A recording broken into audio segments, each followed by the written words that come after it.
There we go. Okay, so now it is definitely being recorded. And you guys will have access, if you don't already, to the YouTube channel for the region that you can jump into and watch any of the past classes as well as this one.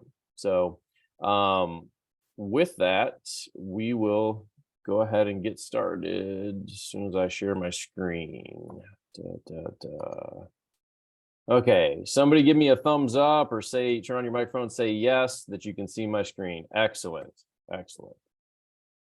So let us get started with the first thing, and I'm going to put this to you guys instead of me clicking around on the screen though. When do we create an opportunity?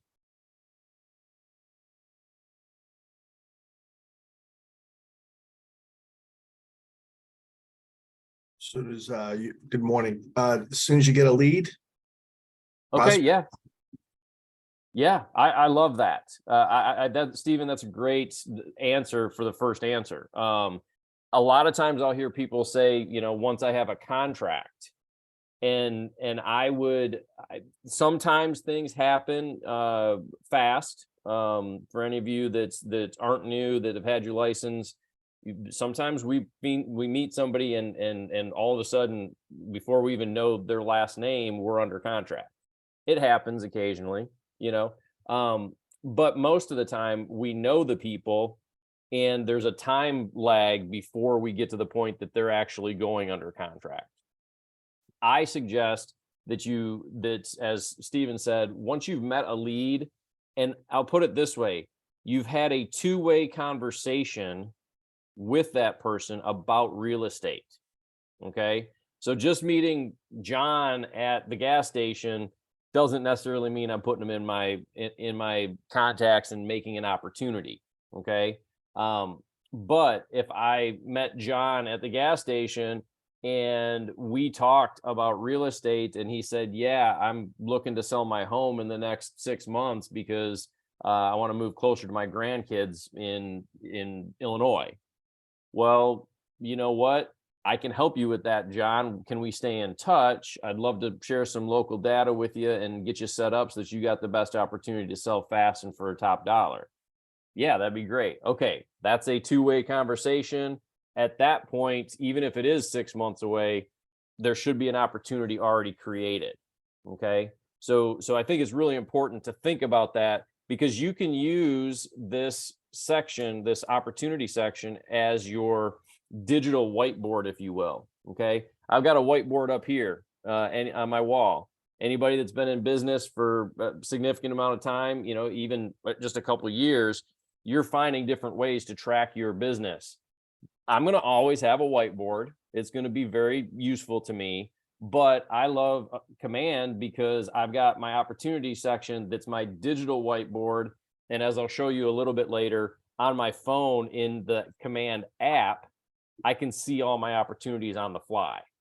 So I can track all of it. Okay. So I like to put that up front. That's when you should be looking. As soon as you've had a two-way real estate conversation with somebody, get an opportunity created. Okay. So that means they're probably, somewhere in that lead generation funnel where you're marketing to them. You're going to use your smart plans. You're going to use some of the designs. You're going to be able to maybe even target them with campaigns and, a Facebook campaign, or do an email campaign. All the different pieces we have here in Command, you're going to start doing to them. They're an opportunity that whole time, and hopefully it becomes an opportunity that actually becomes a transaction as well. Two ways to get started with an opportunity. Okay. First is you can go right to their contact and create the opportunity from their contact card. Okay. So I've got a test account set up here for myself. I could come in here to their account. Was the whole Say that again? completely closed too, or no? I'm going to mute. Okay. So I don't think that was for us. So you can come in here to their account, and then under opportunities over next to their timeline, you can create it from right here. Okay. So you can just do create an opportunity and get it started. if you're already got this in here, you could do that. Otherwise, you can just come to the opportunities section. I like to start here simply because then I can kind of show you everything that goes on with this area.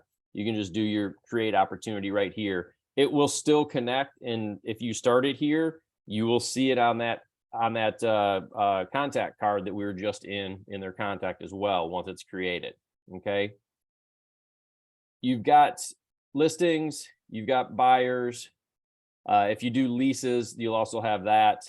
And then you'll have some breakdown, some information. So again, this is just a demo account. So there's nothing in here. In my personal account, I've got it broken out so that I can see, they've broken it out, the team that built this, so they can show me the past year where my opportunities were, how much is probable and potential. Okay, so that's going to be determined by what you fill in as we start building this opportunity. And you can see I've got one in the Cultivate right now.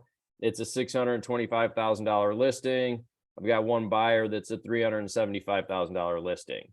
Because of the placement, it's in Cultivate. It's super early in the process. Well, my potential income, that's if I get it all the way through to close, is on this listing $18,750. But right now, they just put in some whole placeholder numbers, kind of giving you an idea of where it's at in the process. You really only got about $1,875 worth of work done. You still got a long ways to go to get that full check. Okay, gives you kind of a goal or an idea of what you got potentially coming in your business over the next however many months. We have phases. There are 5 phases, and then you'll see within each phase we'll have stages. Okay, the phases you cannot change. We'll talk about the stages because within each phase you can change those stages, and we'll talk about those in a second. But you're going to have a Cultivate. This is just somebody I just mentioned, John, that I met at a gas station. We've talked, had a two-way conversation. He's going to be in Cultivate. Okay, and I might have separate stages, which I'll show you in a second, that within Cultivate. Then I get to the point where I get John to give me an appointment to go see his home. I'm gonna move him to the appointment phase, and we'll talk about what stages are in there. And then when we get to active, we'll move him along, keeping these pushed along. When you've got like in my personal, I probably have 5 in Cultivate, and I've got 3 in appointment, and 0 in active. Okay, it helps me to be able to see where things are, because like the 3 that are in appointment, I know those will be coming live in the next 60 days. And so I can keep track of where they're at on different things or during different periods.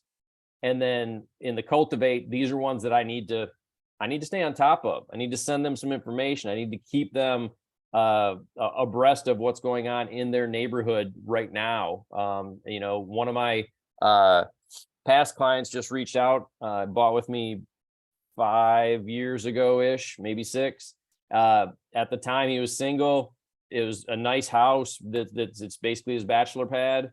Man, life comes at you fast. Go 5 years forward, he's got a wife, he's got a 1.5-year-old kid, he's got a dog, he has no fence, he has no garage, and very little room for everybody. So now he's in my Cultivate because we need to sell that house, and we need to be able to get him and he's in my Buy Cultivate because we need to buy him a new place for that family to actually be instead of the bachelor pad. Okay, so that's kind of the breakdown of this page. To get into the actual phases, you just click, if you hover over it, you see it kind of bubbles up a little bit. Okay, you just click on it, and then when you go into it, you can still see your phases here. And now you got different stages. Okay, and you can put them, in any order that you want. If you come up here to the stages and checklists, now I can go ahead and I can edit these stages if I want. And I might, like, I personally like to go like this. So I would have mine being for my Cultivates, next 90 days. Oops. And then I might have 3 to 6 months. And then I might have 6 to 12 months. And then I like to have another one, add stage. So you can add as many as you want, or you can just reduce it down to one if you only wanted one. I like to have, a long term, because there might be people. I had a buyer earlier this year that we met in 2019, and COVID was a bad time for them. They were very risk averse, buying at a good price point for around here, but they weren't here for it during COVID. Well, last December finally found something and it popped in. So they would have sat in my long term for quite a while. Once I put these in here, I can always rearrange them any way that I want, just drag and drop. Okay. When I've got it set the way that I want it, then I can go back and now I can see all of my columns here. And if I scroll down, I've also got a fourth column. Okay. So set these up whatever way works best for you. Okay. If you only like two, then only have two and name them whatever you want it to be.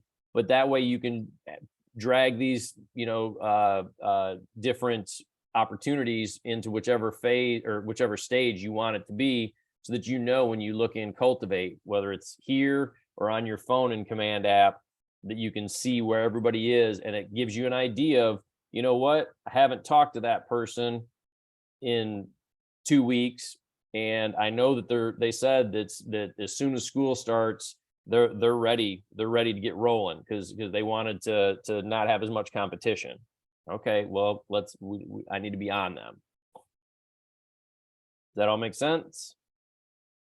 Okay, so then let's talk real quick about actually making an opportunity. Okay, and then we can kind of take it through the phases here. So I'm going to make a new one. I'm just going to hit create opportunity. Again, this is the same thing you could have done in the contact card. It either way works to fine, and they connect together and show it in both places. Your market center, if you have multiple, like I have in my office, I have a couple people who are here in Chesapeake, but they're also in Richmond. I have several people who are here in Chesapeake, but they're also licensed in North Carolina. For those of you up in Northern Virginia, you might have a Maryland or DC license and have offices there. Pick the market center that you're putting this in. You cannot, I actually had this question come up with one of my Richmond agents this week on Tuesday. You cannot move them from market center to market center. So she had accidentally made it in the wrong market center. She had to just archive it off and start from scratch in the correct market center. So make sure to pick that if you have multiple. Then you're going to pick whatever it is. If it's a listing, if it's a buyer, if you have a rental, whether you're the landlord or the buyer side on the rental, the owner is going to be you. So this is my test account. In my personal account, this will say Jerry Trickey. And so this will be you as the owner.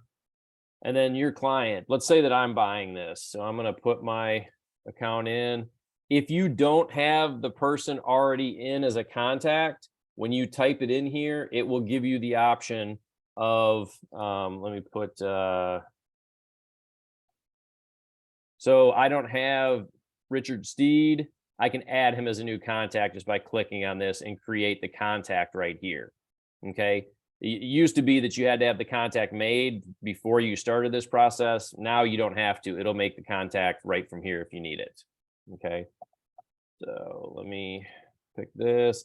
Put the co-seller. So if I have, I'll just put that as my dog. My dog's going to sell it with me. Thought I had my wife in here, but it might not have updated yet. Opportunity name. I'm going to suggest to you something here that as you get started on a listing, I'd put the address. So, and then their name. Okay. If it's a buyer, you're just going to put the buyer's name because you don't know what address they're going to buy yet. Right.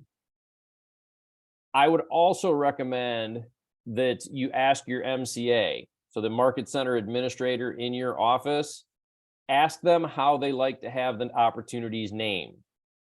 Okay. It is always a good thing to get to know your MCA. They are the ones paying you, so they should actually be one of your best friends, in my opinion. Ask them what's best for them. Okay. The reason being is this: if you think of it, and when you're new, you might have one opportunity a month. When you're brand new, you might have one opportunity in 3 months or 4 months. Okay. When you've got some business going, you might have 1 or 2 opportunities a month. Maybe you have 4 or 5 opportunities. Okay. Even at that range of business, it's not a ton. You can keep track of them. But the reason I ask you to talk with your MCA about how they want it named, if you think of it from their end, they're looking at your whole office every month. So if they are looking at, in my case, my office has 200 agents and everybody's doing 2 or 3 opportunities a month, well, now they've got 400, 500 opportunities they've got to look at. Whatever way makes it easier for them is what you should be doing, in my opinion. Okay. So talk to your MCA. It's always good to make friends with the money people. Then you just go ahead and fill out anything else that you can in here. So custom tags, I might put that this was somebody that I met, at an open house, or you can put whatever you want it to be. Like, let's say past client. I don't have that created yet, so I'm just going to go ahead and create past client as a tag. Okay. I'm going to put seller. That's not created yet. And then I'm going to put networking, because I met them through networking, let's say. Okay. I don't have an estimated close date because this is just initial talks. We're just thinking about it. Probably going to be in the next 6 months. Okay. Price point's going to be about $625. Commission is whatever you think your normal commission is.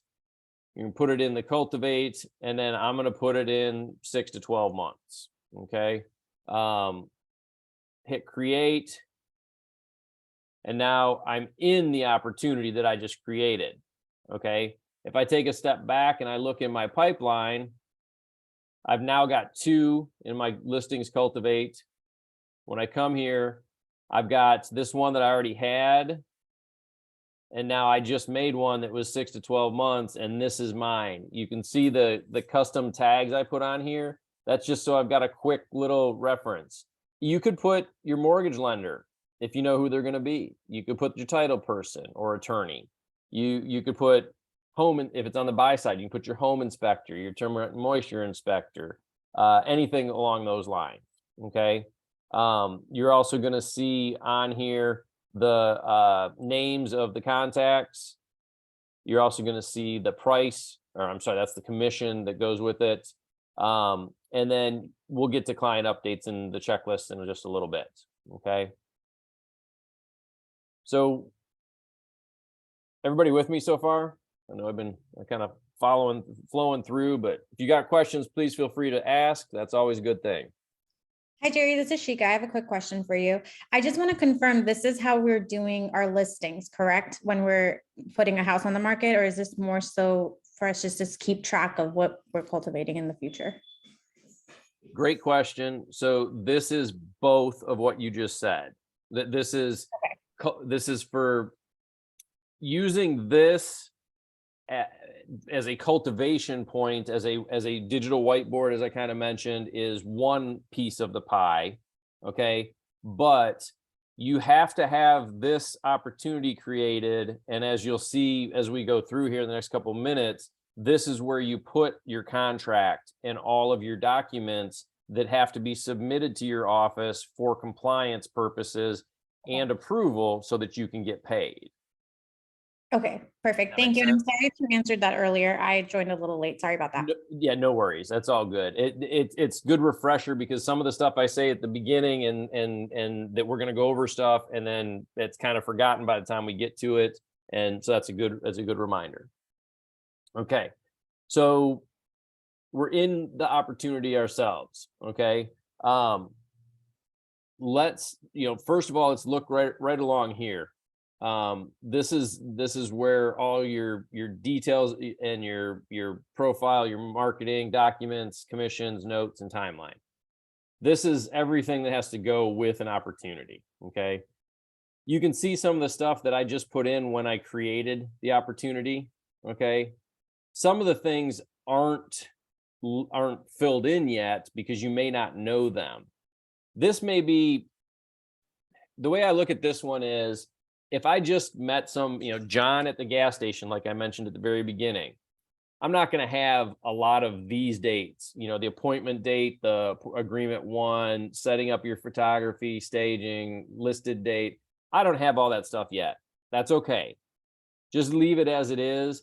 I do suggest that you go back once. So once you get through, typically what I do is I fill this in after I've got through the PICRA and I know I'm moving forward on the sale of the home, whether it's a purchase or a sale. Okay. So in this case, this is a listing. I would get it listed. It's under contract. They've finished any inspections and contingencies are removed and it's in appraisal. Then I would come in here and make sure my stuff is updated, take 2 minutes and update this. And all you do is you just click on the little edit button. And now you can go through here and you can pick the dates of anything that you want to fill in. If you fill these in, your agreement one, appointment scheduled, appointment date, contract date, close date, that type of stuff. You can track all this in the reports. You can set your goals for the year in the reports area, and then this will track toward your goals so that you can see how many appointments have you held, how many agreements have you won, how many deals have you received, how many transactions have you closed. Okay. This helps track all of that. This is also, you can track all of this as well. And I'm just going to go ahead and put in a few dates here right now. Let's say that I've already had it and I'm just making up stuff because we're going to see here, let's say that August 29th is an amazing date because that's my birthday.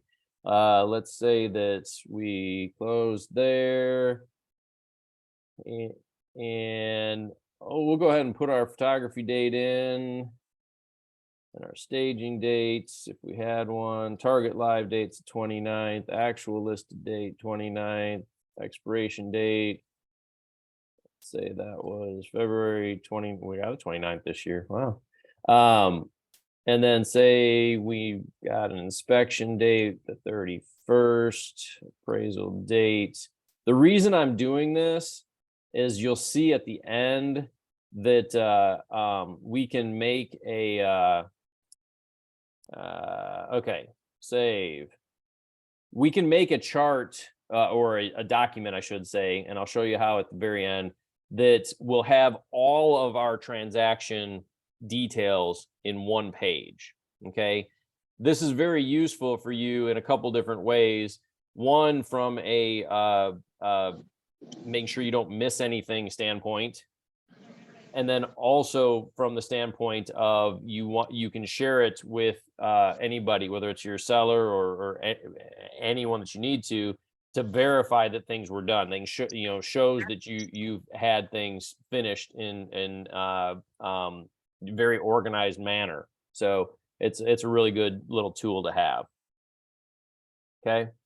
You can also put in who you worked with. This will go on that same sheet. So if I want to put my title, I can put well, let's see if we can.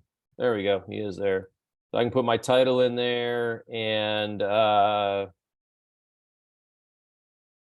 let's try to do mortgage, see if Ben. Nope. How about Ray? Nope. Okay, we'll just leave that. So you can fill in anybody that is that you work with in here and get them added. That's also going to go on that same sheet. Okay. If you want, you can send, if your title company does it, uses the Earnest app to get the deposit money, you can request it directly here through Command. Typically, I let our title company do it. If I don't have them do it, I will use the app most of the time, just because I'm usually, on my phone and that's quicker. But you can do that from within Command and send the Earnest request for them to, if it's a buyer side, for them to put in their Earnest money through the Earnest app, actually. Okay. And then I'll put the property in. This is going to be United States 100 flat. Okay. So that's all your details. Just fill in what you can, and then later, once in the transaction, just take 3 minutes and jump through this. It'll give you a nice sheet at the end that I can that you can keep for your records for down the road. I will say also, I can't tell you how many times I've had people come back, a year later and ask, did we do this or did we do that, or who did we use for this? Especially the who did we use? I don't always remember who we used if it's somebody outside of my normal people. So if I have this already filled in with any of my people on here that are used, then I can just look at their sheet. I can pull up one PDF that's in their file and, that I keep in the cloud, or it'll be here as well, but I keep that sheet in a file. At that point, it's super easy because I can say, oh yeah, you guys use Arch Property Inspections. Here's John's number, and you can reach out to him. Okay. Next tab is the seller profile. This is just 2 little things. This is telling you whether they've registered with your app. Okay. So you've got a Command app that you can share with consumers, and you've got the Command app that's just for internal for KW people. Okay. The consumer app, if you share it with them and they've logged in, then that will show here that they've had it registered. And then you can also use the guide that's then can be assigned as far as where it's at within the process. All right. This, I think the guide, I believe, is going to get a revamp. I think I just saw something about that because I know we've got new websites coming out later this month for agents. And I think some of that, the travels over to the mobile side might get changed, but for now, that's what this does. It tells you if they've been tied into it or not, and you'll see it in their contact card too. Okay, whether they've been in the app and what they've been doing in there, if they've saving searches or anything like that. Marketing. This tab is going to change depending on which stage you are in and which phase you are in. Okay. So remember that we're in the cultivate. We can see it right here. We're in cultivate as far as the phase, and then whatever stage we're in, we could have different marketing here. These are just suggestions that are being given to you as to things that you can use or do. Okay. Now they're not, they've got typically they've had Facebook ads, so social ads that they would put in here as well, but they're starting to work, and they've got a note here about that. They're getting some new AI, artificial intelligence, that they're putting behind the Facebook ads for everything that we do. And so they're going to come back with a better version of this that's going to basically say, okay, here's what you should be putting out to people. For now, we have some designs that are here that are stuff that you could be, sending to people or posting on social to try and target to them. As you move farther along, and what I mean by move farther along, if I'm here in the cultivate phase, I'm in the 6 to 12 month stage. Well, now I move to the appointment. Okay. So I just dropped them. I dragged them from here and dropped them up into here. And if you didn't see that, I just went like this and it kind of turns teal. And then hover over it and let go and it'll drop it right in there. Oops, I didn't mean to drop that one in there. So now I drop it there. Okay. So now I've got Josie. And I'm just going to move her here. And now in my appointment is the one that I just dropped that we've created today. So now I'm in my pre-listing. And if I come in here and I go back to the marketing, now this is different. Okay. So now I'm in a different stage. I went to I went to a different phase and I'm in a different stage, but I'm in the appointment phase. So now because of that, instead of being the cultivate, now my marketing is, this is an actual listing presentation that I can click on and go to designs and I can just, it's already created for me and I just change it to match up to my needs. So obviously I put my name and my contact information and then you read through it. And if there's something you like, you keep it. And if there's a piece that you don't like, you take it out. If you want to add something, you can. But that's the type of marketing. When you get to being live as a listing, then it's going to have more. And actually, let's just do that real quick. Let's go here. Let's put us into active. Come on. Sometimes it's hard to see, hard to get it. There we go. So sometimes you just kind of got to angle it onto it, but you can see how it turned active is turning teal. So I'm going to drop it in there. Now I'm in active. And if I click into it, my marketing is going to be way different because I've got a bunch of things here. I've got some prints. So I've got a trifold print, a just listed flyer for print, just listed post for social media, an open house, and a for sale. Okay. You can click right into create a design or create a paid campaign. So a Facebook ad or a Google AdWords now is brand new. That's just going to give you suggestions of how to market it in the phase and the stage that you're currently in. Okay. And it's just options. You can obviously do something different, do, whatever you want to with it. But that is the, one of the nice things is that if you don't want to think about it, well, here you go. If I just want this, I just click on it and then it's going to take me to the designs area and it's going to have the, if you were in the class just the other day, you can come in here and get this updated so that it matches the listing that you're putting out. There's going to be, I don't know the time frame for this, so maybe I'm jumping the gun on saying it, but what I've been told and I believe is coming is this eventually, hopefully sooner than later, it will tie directly to your listing. So if you've got your listing and it's live, then this will actually be made when you click into it. You don't have to do anything. You could just download it. Like right now you click into it and you still have to update it with your info because it's a generic ad. It's coming to where that when you do this just listed, it would actually pull in your listing info and your photos and it'd be made for you already, which is going to be great. Save a lot of time when we get to that point. Okay. So that gives you just a little extra marketing that you can do if you don't already have some marketing stuff set. Now we jump to the documents.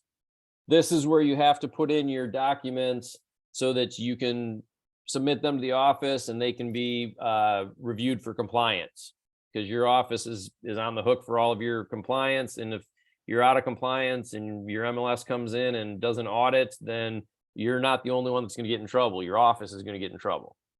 So they have it's a combined effort. They have an interest in your being compliant. So they're going to check it. First thing we have to do, you come in here and it's blank. You're going to come over here to the left side and you're going to pick the checklist. Okay, so right here, pick your checklist. Mine is residential, which is all I do. But if I did commercial, I would have that option. our office is also tied to North Carolina because we're right down by the border. So I have that option. I'm not listed there. I don't have a license there. So I'm just going to stay with residential, which is my residential here in Virginia. Once you click on it, you'll see that now we've got some stuff here. Okay. So you've got some these are basically folders that are here. And I'm under residential. I've got a listed folder, an under contract folder, a closed folder, and then you can make your own custom folders, which we'll talk about. First thing you're going to put in is your listing paperwork. This is the list, a listing. So you're going to put in your listing paperwork. And remember, if you're new and you haven't done one yet, and if not, and you've been around and you know this as well, you have two sets of paperwork for a listing. You have your listing paperwork and you have a purchase paperwork, because somebody, might be you if you do dual agency, but otherwise somebody's going to come in and put an offer on the house and you've got that paperwork. Okay. You've got a folder for each of those. When you go to a buyer side and you've got the buyer and you put them in the buyer's area, you're only going to have an under contract. You will not have this listed folder, which makes sense, right? Because you just have the buyer side. So listing, put in listed first. All we have to do is look at what our office has already put for us. Okay. Yours might be a little different because each office can write this out however they want and put in, whatever the requirements are for whatever way they want. My office has it set up like this. So I've got a specific order of things that I can put in, and it tells me this is not uploaded right now, but it's required. And what is it? It's my MLS printout. Okay. Same thing, listing agreement, data input, SAER, CDIF, summary of rights. I get down here now, I see some, okay, wait a second, we got some that are conditional. What conditional, you have to know whether or not it's needed. We obviously know lead-based paint, 1978 or earlier, you're gonna have to have it, okay? AQs, people outside of, different areas will need it and different areas won't. Even here in Hampton Roads, the 7 cities, only 5 of them are required. Okay, 2 cities are not required to have AQs. So if it's required, you put it in. And then you got some things like optional. So you might have a listing change form. Okay, your office may or may not have this. We have a complete listing package where you can just put it all in one PDF. It's required to be in the specific order for them to accept it. I think that's a pain having to mess with that. I just rather put these in as individual documents. There's a cheat that I'm going to show you in a second on how to take it from a big document to just individual ones. Okay. Gary, can I ask a question? Please do. So we have like we're a little schizophrenic in our office in the sense that some of the things we do in command, which are compliance things, and then some of the things we do, of course, are in transaction desk because we use Paragon. And so what is the practice of this, or is that outside the scope of this class? How do you bounce back and forth between this and that, as you move through things? What's your workflow maybe? Yeah, no, it's a great question. If I'm understanding it right, your question, I believe, is asking what's the easiest way to move through the transaction to where compliance is taken care of for the office, but you don't have to disrupt your workflow within your team. Or within transaction desk, because transaction desk manages so much a little better right now, the actual transaction that we go through, right? So the signings and all this other stuff that happens. I know we can sign through DocuSign and all that other stuff, and you may cover that later. I'm just trying to balance, it's of course the support of the admins and the team, in the office that decide really what the process they want is, right? But I just was wondering, because we seem to be of two minds within our office, and it's confusing for a new agent, right? Who is trying to figure out what systems do I really need to know And when do I need to know them? So that was what I was asking. And if it's kind of, if I'm not asking it well, we'll take it offline. Maybe we'll talk at the end of the class or something like that. Okay. Yeah. Well, I guess it's okay. We've still got a little bit of time. I transaction desk, is that part of DocuSign or is that? No, it's part of Paragon, right?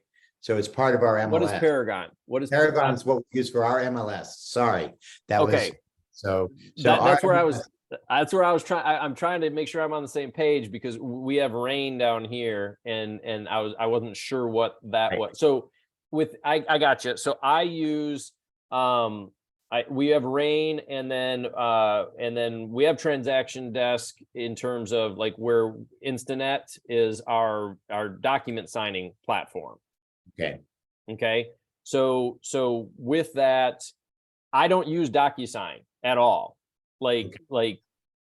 Tomorrow's class for everybody, you guys are going to be way ahead of me because I don't even know how to use that thing. Because down here in Hampton Roads, Instanet is provided as part of our MLS. right. So because of that, I don't mess with anything. I do all of it in there, all of it in my Instanet. Right. And then once it's done and I've got everything signed, then I just upload it here real quick. That's kind of what I wanted to know. Is that, Okay. What's your workflow regarding, because this is how you be in compliance. And the Yep. other one is kind of what's easiest for you because everything about listings and all this other stuff and contracts, signings and everything else is in your MLS in whatever Yeah. product you have. So, So in that sense, that's okay. So now I understand. Yes, I think you have a different MLS than us, but we have a similar setup. A lot of people may have DocuSign as their main signature platform, and that will integrate really well in here and just make Right. things flow. But Yeah. I don't have it, so here I'm gonna show everybody that just so that you know how, because this is the only way I do it. I do everything, get them signed where I'm at in Instanet, and then once I've done it, I'm just doing a coming in here and finding my documents and let me find somebody, and I'm just uploading the PDFs real quick. So yeah. So you do your compliance within Command, but not necessarily managing the transaction. correct. Well, no, I wouldn't say that. Okay, I guess I would say this. I would say that I manage it in Command, but none of my signatures are going to be in Command. Like I have, I'm going to show you in a second the stages that you can create, or the checklist you can create in the stages. So that way I can see what I need to do and when it needs to be done. I do all that in Command, but I use that outside platform for, getting the signatures. The But offer and listing for the actual offers, you're doing in your MLS side of things, where you get all the signatures and everything. correct. Yep. Okay. But once I've done that, once I've Right. done those signatures, now here I've got the PDFs. So Right. I would come in here and I would add, whatever it is that I need for it. I need my MLS. So I'm just gonna add my MLS right here. So now it shows that I've got my MLS, and I can click on it and it'll give me a copy of it. So here's my listing. And if I need to download it or if I need to print it, I've got it right here. Okay. But I can see that it's here. If I have everything in one package, this is the nicest piece of the biggest update they gave to Command, and it was about 2 years ago. Click on these little three dots. Splits it. Yeah. If you go to this little three dots and do the second one, split and attach, this is the nicest thing. So now I pick my file and I need to go listing docs, and I'm do full sign packet. Now it's going to pull it in here so that I'm just get my video set here.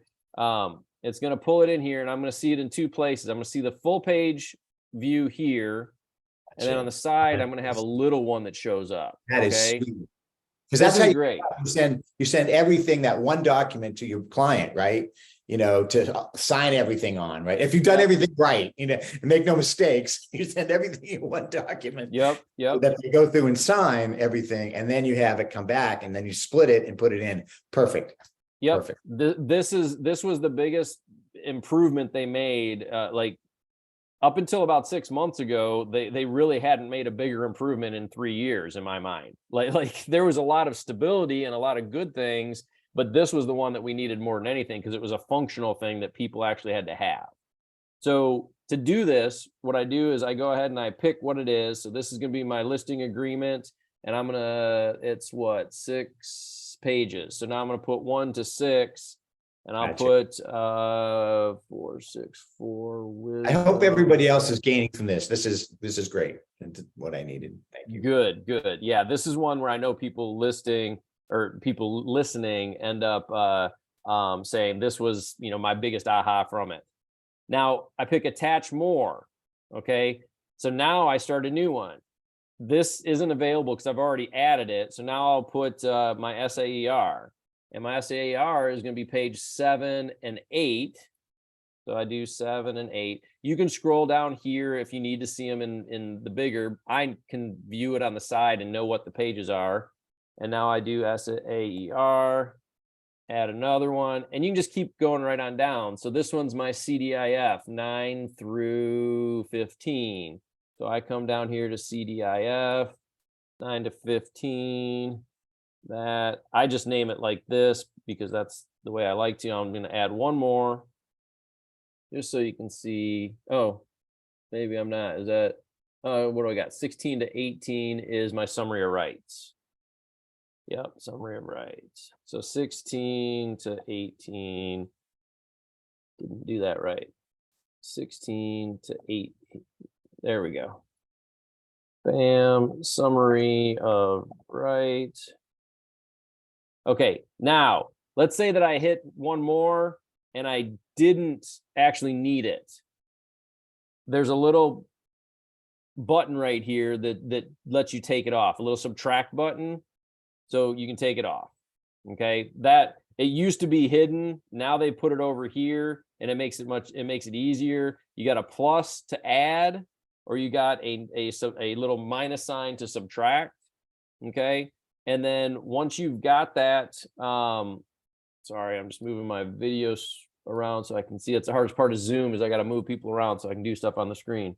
Now that I've got these here, I just hit split and attach, and I can watch them as they split. So there's that one, and then there's going to be that one, and then there's going to be that one.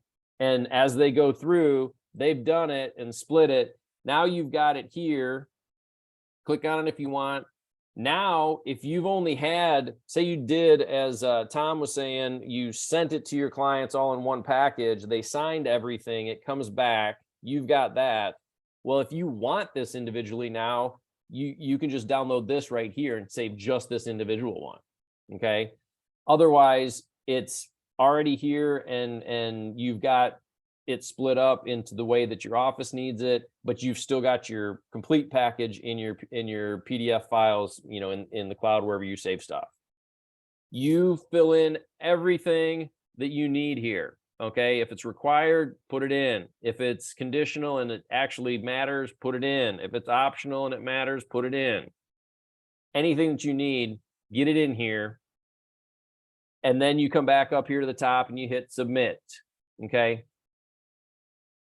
That needs to be submitted. This transaction is going to be for the DocuSign connection.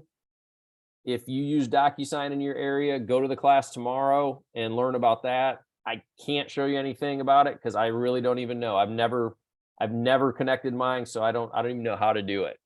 But if that's what you do it there. I believe that it will connect and fill in stuff. Maybe easier, maybe not. But the manual way that I do it is just what I showed you. Once you've done it a couple times, to add to your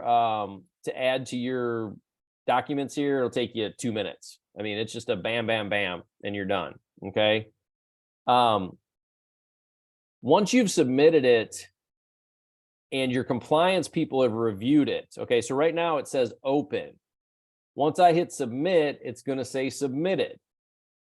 They're going to get it and they will either approve it or they will send it back to you and say there's an issue. You missed a signature, you missed an initial, you missed a document, didn't even, put one in that was required, whatever. It will say that it's approved or that it requires changes. Typically, what my office does is they will once it's in here and it's been submitted, there'll be a note thing here that the little bubble that'll show up and it'll tell you what your problem is. Okay, so if I had a problem on my listing agreement and they sent it back to me, there'd be a little bubble over here for you to be able to read it and say, and you can see their notes that says on line 162, you forgot to mark that they that they have or have not been in the house for before they submitted the offer. That sight unseen or not unseen. They'll tell you what it is, and then you can just come in and you can go under here where it was and replace it. Now notice right now I have not submitted it, so I could remove this. Okay, so like I can just remove it and it'll be gone. Once you've submitted it, you can never remove it. You're going to only replace it. Okay, so that will not be a remove, it will be a replace. And the reason being is they have to track everything that is submitted, and it'll show in your timeline, which we'll go through in just a minute. But that tracking comes into play. So up until you've submitted it, you can do whatever, remove it, change it 93 times. But once it's been put in, it's a replace only. Okay. If you, let's say that it'd be more under contract, but even with the listed, let's say you had new documents. Okay, maybe it's a really unique property. Maybe you've got a very, I'll just say it, a very shitty seller, and you can't get them priced right, and it's all their fault, never ours, right? So you can't get it sold. You go 90 days, you're going to pull it down and you're going to relist. Okay, well, you got new documents because you got you're relisting. You're going to come up here and add a version, so that way you can add a new version. It'll basically wipe this out, even though it's not going away. It's gonna make a second version, so you have a clear sheet to start with and resubmit all your new documents. You would do that with under contract if you had a purchase come in on your listing and it fell out, and then you got a new purchase. So then you do on the under contract side, you're going to do a new version. So that way your second version will be the second contract that came in. Okay. So just keep that in mind, that if you have more than one on the under contract, you do the same thing. You're just going to come through and pick your file, and you've got the same split and attach here, just as you did in your listing folder. And when you're in the buyer side, you've got a buyer and you only have one folder, it's the same thing. So these are all the same. You can do a new custom folder. Now you see, I already have one here. When you do a split and attach, it will automatically make a folder for you with those uploads. Okay. Now, what I would suggest is other docs and reports, create a folder. So now in here, I'm in this other docs and reports folder, and I can add a document.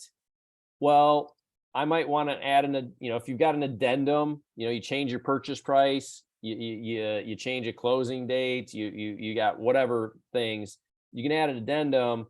I put my inspections in here. So that way I've got another, obviously I'm keeping a copy in the cloud in my own setup of where I keep my documents, but why not have a backup? So I put it in here. I've got my inspection in here. If I have, probably once or twice a year, I'll get an estate. Well, you need a death certificate and you need a letter of certification from circuit court saying that it's been through probate and who the executor is. Those are legal documents that you need a copy of to give to the title. So I'm going to keep a copy in here. So I've always got them easily accessible. Okay. Anything else you want to use, it's in here, and you can download the whole transaction after the fact if you want to just put it all in here as a holding place and then save it somewhere off at the end. Okay. The closed folder, this is going to be where your market center administrator is going to take care of putting in the DA, and then when you have the check and the CD, the final Alta, signed, it gets put in here, so you've got a copy of that too. Okay. If your office is like mine, you're not going to get a check cut or your money direct deposited until they have the signed Alta in their possession, even if they already had the check. So, but once they have those, they'll drop them in here, so you've got a copy as well, which you might need for, whatever purposes at the end of the year.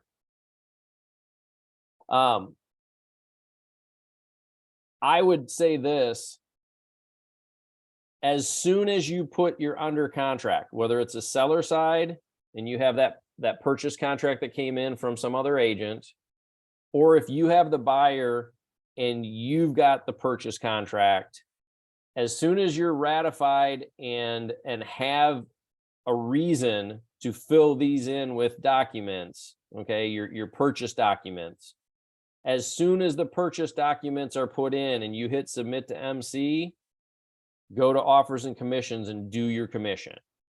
Okay. You don't need to do it obviously when it's listed, because there's no commission. Your listing paperwork is just saying we're for sale. There's no guaranteed commission because it might not sell. But when you've got an under contract, that's a purchase contract. You expect in 30 or so days, you're going to end up with a commission.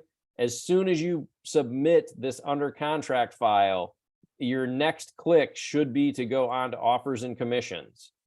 Okay. Because I know too many people. I'm good friends with my market center administrator. Again, know the money people. I hear it all the time, that somebody, most of the time new people, but sometimes even other, people that have been around, they put in their documents, but they never put in a commission. Now the check's sitting there and it came in on Tuesday and they're calling on Thursday bitching about not having it in their bank account, and they never turned in a commission request. That's on you. That's not on the office. That's on the agent. Okay. Come in here and just whip through this. It takes 2 minutes. Add new offer, call it whatever you want. Initial offer is fine. Create offer. You can pick your dates for whatever your dates were. Actually, mine was going to be, and I'm not going to turn this in, but I'm going to go here. You're just going to put in your basics of who it is. So this can be buyer 1, and then I'll put myself. You're gonna fill in your basics that you need. Just go with that.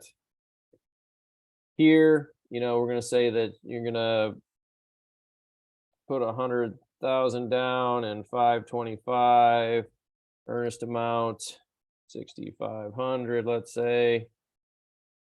You can fill in if you have other things with seller costs. The reason that you could fill any of this stuff in, there's pros and cons with an agent analysis. You can put in all of your offers. So if you have the seller side, you can put in all your offers and then try and make a side-by-side comparison of the offers through here. Okay. The other reason that they want you to do it, or they ask you to do it, is because they're trying to build this using AI. The more people we put data in, the better the AI is. Okay. And they're trying to get it to the point where they can say, okay, you've got an offer that you put in, or these 6 offers that were put in on your listing. Which one is the best one? Is it a good offer? Is it, are you where you should be? I'll be honest, because I'm an agent before I'm a tech trainer. I just put in one. I'll be honest. I see where they're going with it, but it doesn't help me time wise. And I'm always looking for time. So I put in the one that I've already accepted and just roll with it instead of putting them all, because I already have, I don't use this until I'm done with all that process. If this was a part of the process, then that's different, but it's not. This is an after the process. So what And you're, you can say yes. yeah, so what you're suggesting is the AI is going to take the pros and cons and add and use that sort of do some analysis on that, because it's going to do something like RPR does, right? As far as the price comparisons go, right? I would imagine. It's more along those lines. The pros and cons are more for you to just show to your client as a side by side, but the AI will do the numbers portion like RPR. But we all know that price is only one of the terms we care about. So Correct. it's interesting that they would ever get to that point. I guess they could score it in some way, you know, by if we put it all the data in that we need. But anyways, I don't want to drag. I was just curious. I'm fully in agreement, Tom. I feel bad, and I should probably stop the recording, but I won't. I feel bad that they went this route because it's not something that's practical for most agents. I get what they want to do with it, but it doesn't help our process. And this should be, you know, most everything in here is helping our processes. I like what we do in here in Command. This is one that's not a useful process piece. So you can accept or reject. I hit accept, and then it will show you, or you hit accept, and then you have another button that will show up that lets you go into the commission. Okay. You need to do that. You need to go into the commission, and you need to, because this is just accepting the offer. You notice it's offers and commissions. This is just accepting the offer. Once you've accepted, then you have, and actually I should be able to do this. I just don't want to do a test account and throw it into our system, but okay. So now you got your managed commission. Now I can come in here and I can edit anything that needs to be edited if I had something wrong, and I can see what my commissions are, and I can see what my company dollar is and my royalty, and I can, you know, see where everything stands. Okay.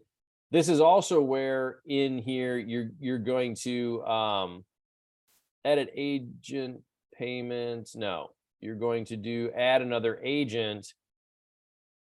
Here is where you're going to actually do add an item, and you're going to do a outside referral. So if you got a referral, then you're going to put it here, and you're going to fill in your info for who it is along with the brokerage details for who it's going to, so that you can then have all of this show up on here. So it'll show up on here and it'll say your total commission is this. You're going to have a outside referral is going to be, you know, what, $5,000 roughly. And then you're going to have these paid, and then you're going to get $7,000. Okay. So it's going to have the breakdown. So, you know, upfront already ahead of what your money's going to be. Now, once it's here, you need to hit submit. Okay. So you've already submitted or accepted the offer, and then it allows you to do the commission. You still have to come in and hit this submit, make sure that everything's right, hit submit to get that commission sent to your MCA, so that way when payday comes, she or he's turning around and getting that check right out the door.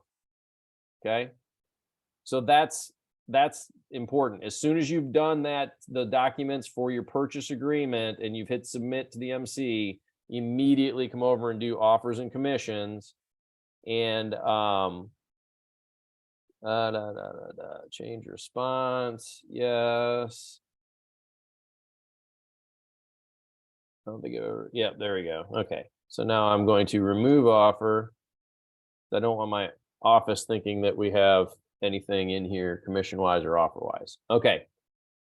But you don't do any of what I just did. That's just me, because I'm not turning this in. You keep it all there, so that way it's there, and it'll say 1, and you'll have submitted, and then you won't be able to do anything more. Okay. Notes. if you've got notes you want to keep, put them in here. I'm going to tell you this, the only time that I would even consider putting notes in here is if I had somebody who was very litigious. And maybe my client, I hope it's not, obviously. It could be the other side of my deal. But if, unfortunately, we're in an extremely litigious society right now, and a lot of people's first thought is I'm going to get a lawyer when something just goes wrong. Okay. If that happens and you first thing you should be doing is talking to your broker. But if you are in a situation that you feel things are going sideways, document. This is a great place to do that. And I can tell you the main reason why. If you add anything here, let's just add a note. So test telling people why to document notes. Okay, so I've saved my note. I've got it here. It says who I am. It says the date and the time that I did it. Here's my note. Okay. I clicked my timeline. My note was added. It's still here. And you'll notice my timeline. It tracks everything I do in Command. This is why it is difficult for anybody to say that they should be giving their password to a transaction coordinator to do things for them, because it just says that you logged in. Get them as a guest onto your account. Talk to your MCTT about getting them as a guest user on your account, so that way they can have their own login. Because if you have a transaction coordinator coming into your transactions, they're going to show in your timeline as you if you don't get them their own password. Okay. And this is what the office is going to rely on if there's an audit by the MLS. This is what the office is going to rely on if there's a legal situation. So it's best for you to have a TC as a guest user or as a team member. You could be a solo agent team that has one person. Now that person can't be on another team. So if they're a transaction coordinator, they can't be on multiple teams, but they could be a guest user. And so then they could have their own login.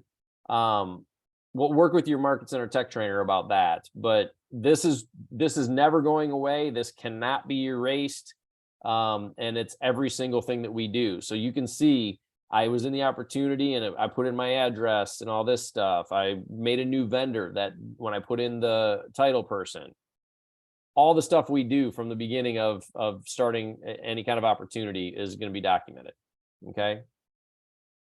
So Jerry, yes. Jerry, how'd you get there? I had to turn away for a second, so I didn't No see. problem. Yep. So the notes are right here. You can just add your notes. You can go in and do stuff. The timeline is where all of this shows up. Thank you. Yep. That's where it all shows up, is just this timeline.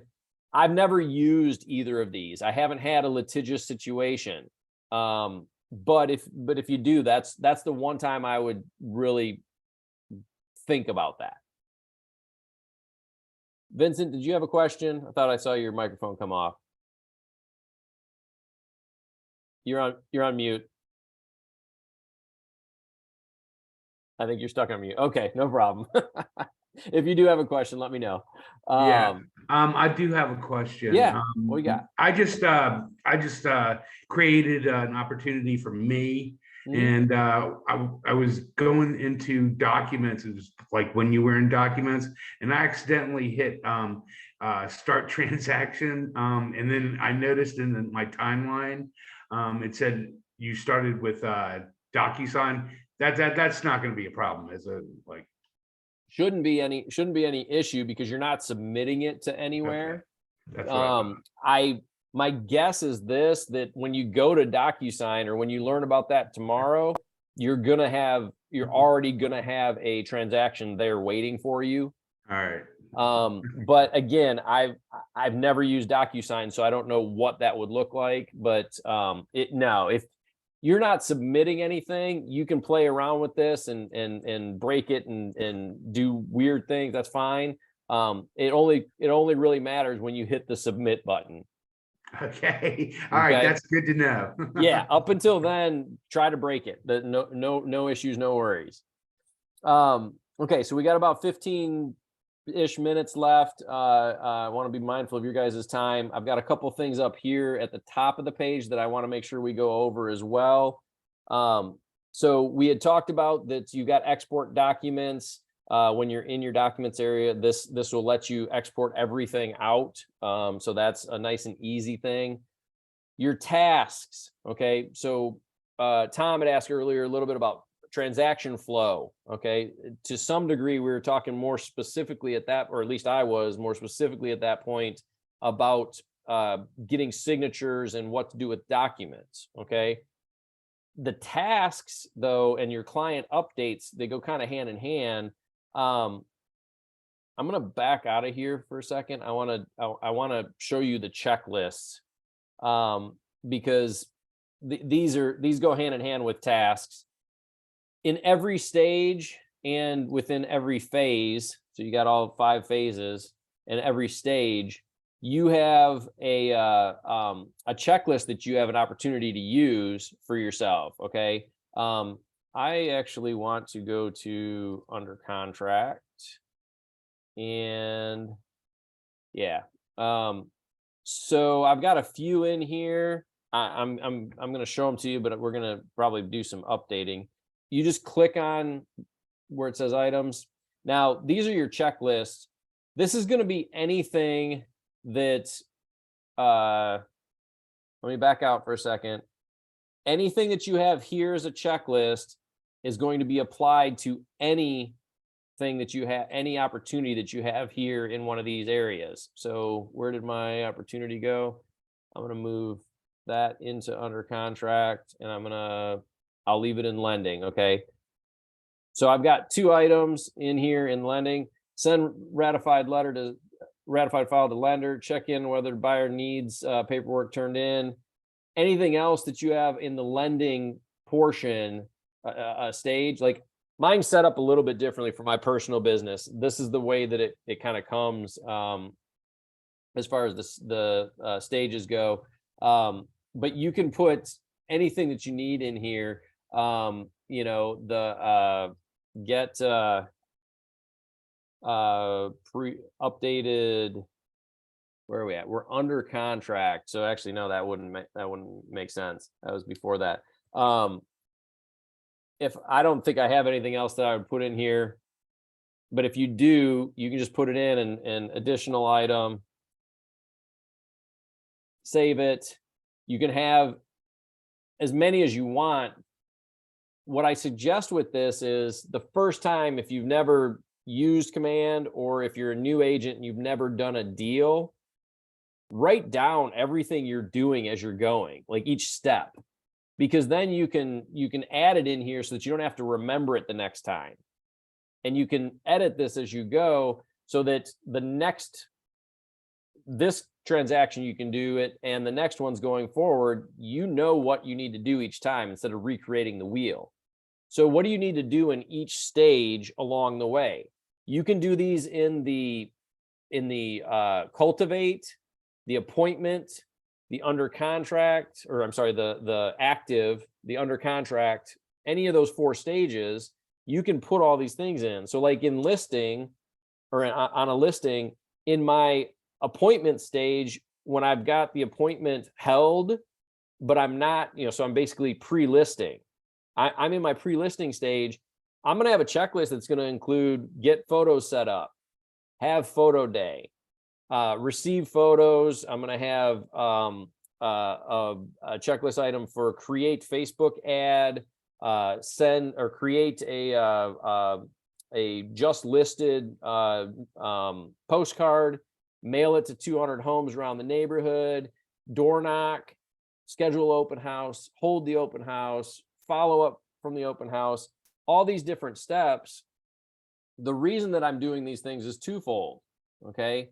And that's just for right around the listed. Okay. I could have this also for the buyer side, so that if I have things that I need to do as far as Once we get under contract, I need to send my 5 steps letter. So as soon as we get under contract, I've got a 5 steps email that says, hey, congratulations, here's your ratified contract. These are the next 5 steps we have to do in a very short amount of time.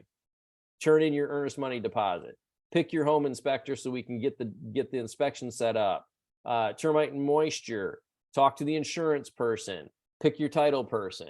Okay. That's my next things. I've got all these in here so that I can remember to do them, but then I can also check them off, and I can send this to my clients as something so they can see what I've done for them. Okay. That checklist, when you're making it here, it's also on the individual opportunity. So I can click into here. I didn't save that. Otherwise it would have said additional item. And I can check it off when it's done. Okay. This is just a reminder thing. If it's not checked off and I hover on it, I can also set a due date. So this will remind me, it'll go into my tasks and it'll remind me on my front page as well as my task page that on whatever date, if I want this to be, tomorrow at, 9 a.m., then I've got that, or I guess I did 8. So I've got that at 8 a.m. Now tomorrow I'll get that task reminder that it's due. Okay. So this is a great way to keep track of when things are due. The other thing you can do is you can, you can edit these as you go. You can also, if you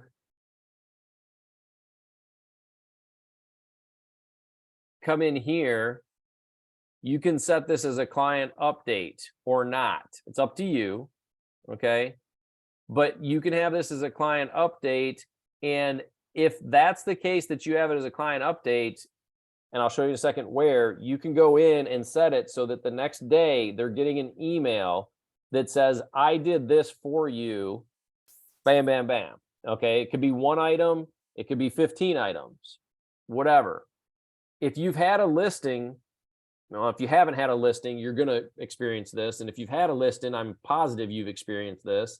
You've had a seller who didn't really think you did much, or questioned why you were getting paid as much as you're getting paid for what they think you're doing.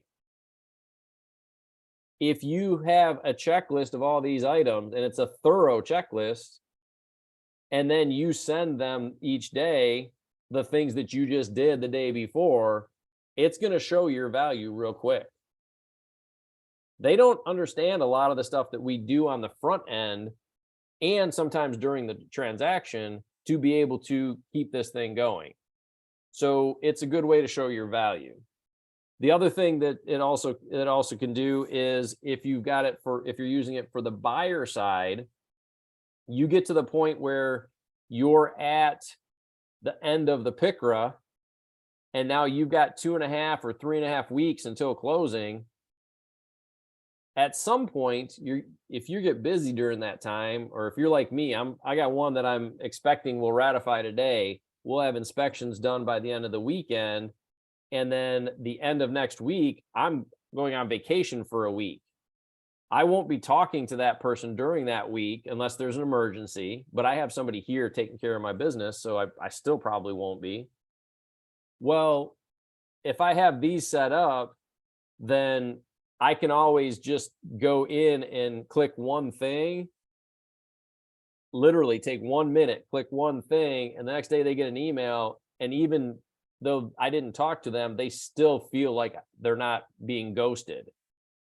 It's a great communication tool for keeping in touch with your people so that when you're looking for reviews and when you're looking for referrals, they feel like you really went above and beyond because they were a part of the transaction and you communicated really well. This goes a long way to do that. So adding the client update, and you've got you're in here in the client update area. When you click on it,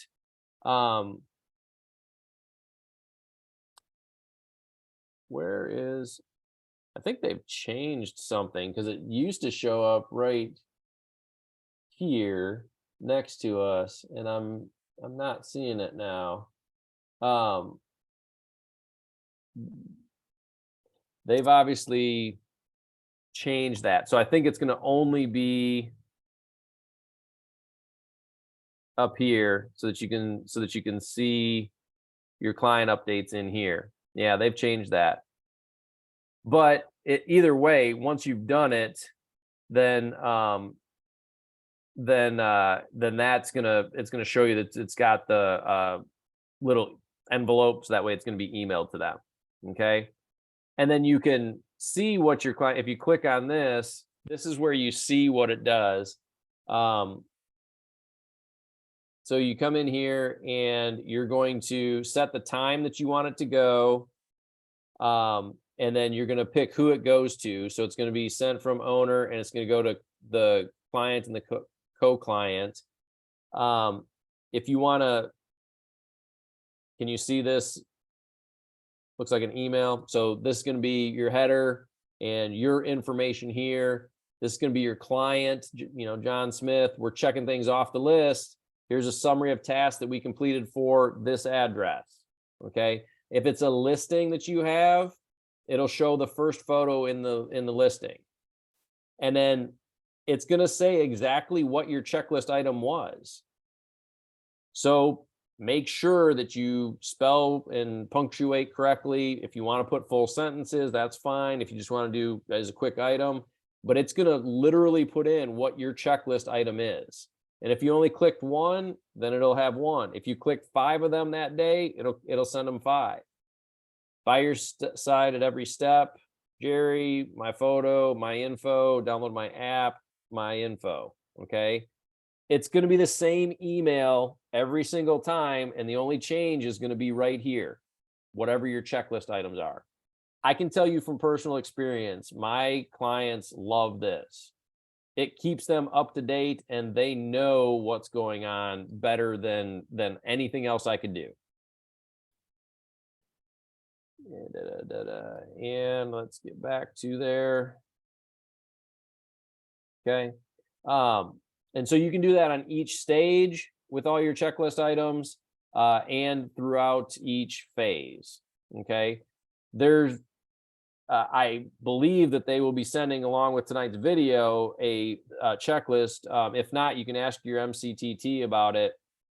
There's a checklist available. George Kelly up in New Jersey. He's an OP, a team leader. He's got a 15-person team and they only use Command. And he's the MCTT. He's been fully in on Command since day one.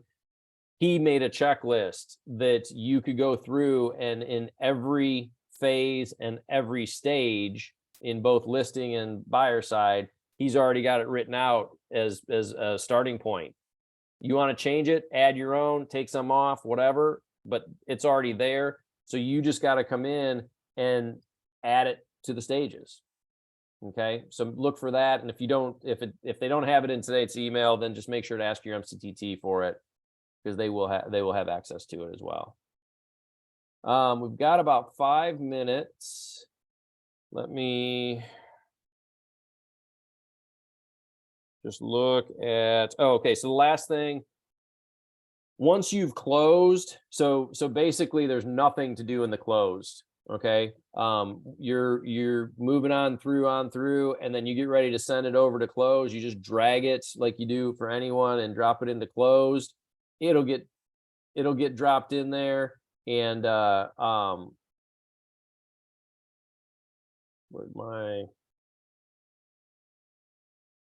that go? I didn't put it in closed, did I? No. That's interesting. My opportunity went away and I don't know where it went. Is there an extra? That's too funny. Okay, well, I'll find it. But you drop it into closed, and then it'll stay there for 30 days. And then it is always going to be in your all opportunities. So once you have closed things, it will show up in here, and you'll have access to it. And you can filter by, what type it is. This is kind of nice to be able to look back on your year. If you have 15 closings or 45 or 105, or 5, whatever your amount is, it makes it easy to be able to break down by year. How many did you have by listing? How many did you have by buyer? You can look for tags. So maybe I can look back and see how many did I have with the same lender? And are they doing anything for me? Did I give 6 buyers to one lender that I'd never used before? What are they sending me referrals? If not, then what money are they spending in my business to help me? Are they paying for client events, stuff like that? So that's available all here in the all opportunities. We got a couple minutes here. I'm more than glad to answer some questions if I went over anything too fast, or if you want to jump back to a specific place in opportunities to talk about anything, or if you've got questions about the process in general. What can I help with? Hey, Jerry, Steve, can you put your telephone number, do you mind, in the chat? What I would suggest is actually your office has an MCTT, and I would suggest that you reach out to them directly. Because we do this as a region for this call, but Okay. each office has their own. I don't want to sound like I'd not like to help you, because I would, No, it's but all good. No, Jerry, I'm yeah, good. No, it's yeah. all good. Thank you. Absolutely. No, I do know that your MCTTs are definitely available to help. Oh, yeah, and if no, you- I know who he is. I just wanted to ask you a follow-up question to what you did today, but I'll go to the market center. It's all good. Well, I'm glad to answer it right now. This is open to anything. No, I'm good. Thank you, Jerry. I appreciate the guide. Okay. Okay, no problem. Any other questions? If there's no other questions, then let me get 2 ahas. Give me an aha, something you didn't know that you learned, or something that you thought was better than expected. Tell the regional trainer what was worse than expected. Splitting. Splitting PDFs. Yeah. It's always the number one thing from this session. Anybody that's ever tried to put in their documents has always said that first. I'm new to KW, so this whole thing was an aha moment. Just kind of mind blowing, just how much is here. Yeah, actually, I'm not sure if you'll relay this over to the other instructors, but this week, this opportunity that I have here has been one of the best about. Awesome. Awesome. Yeah, we've got a bi-weekly call that's for the whole region for the MCTTs, and I will pass that along. So that's good to hear. Thank you. I know now about Command than I knew like last week. Yeah, that's the hope. That's why we do this once a month. Is anybody that joins, we hope that this is a tool for them to be able to actually jump in and use it for their business and start marketing and building their actual business and without having to go out and buy a whole bunch of other technology. So that's great. Any other last questions or comments? Can you hear me, Jerry? Yes. Jennifer. I've been with Keller Williams since 2014, almost 9 years now. So, but I really appreciate, I do know Command, like I thought I knew like the back of my hand, but there's always something that you can learn. So I did learn about the client updates, and I also learned about the splitting because I bought a program called I Love PDF to split those things for me and unlock the PDFs. Well, that is very useful and then I will take that back to my market center. I'm all about sharing, so everybody has a good experience with it too. Great. I love hearing that. And yes, it is. There are different tools out there. I'm not against using other tools. Find what's best for you. We had a big discussion in my office private Facebook group the other day about e-newsletters, like monthly newsletters to your sphere. And I said, I already had mine created in MailChimp, and I find that user interface easier than using the designs for an email campaign. And so I just keep it in there, but I use email campaigns and designs for a different newsletter that I hadn't had started, and it's much simpler. You know, that one's a bit more in depth. I've got a couple simple ones that are actually for referral agents. I got about 90 referral agents around the country that I send a monthly email to. I just use it straight out of command because it's super easy. So you find the technology that works for you, but then share it. And I love that. Thanks, Jennifer. Tom, did you have something last to say? I was going to ask about that if we get that letter or that list of tasks, that I'm sure that will have ahas on it. So I would love to, because there's a lot of workflow and tasks that I imagine an experienced agent like that is included that we haven't thought of yet in our market center or in my particular process. So I'm looking forward to seeing that. Yeah, everybody, I think everybody that I've talked to has that's seen it has said, oh, that had at least something that I wasn't planning on being in there. So absolutely. And it's George Kelly is the person who created it. And it's his checklists. So if it's not attached then to the email today, then definitely ask your tech trainer, or the David Donaldson, the regional tech trainer, has a copy of it that he can give to everybody too. So awesome. Well, I appreciate it. I'm gonna hit stop.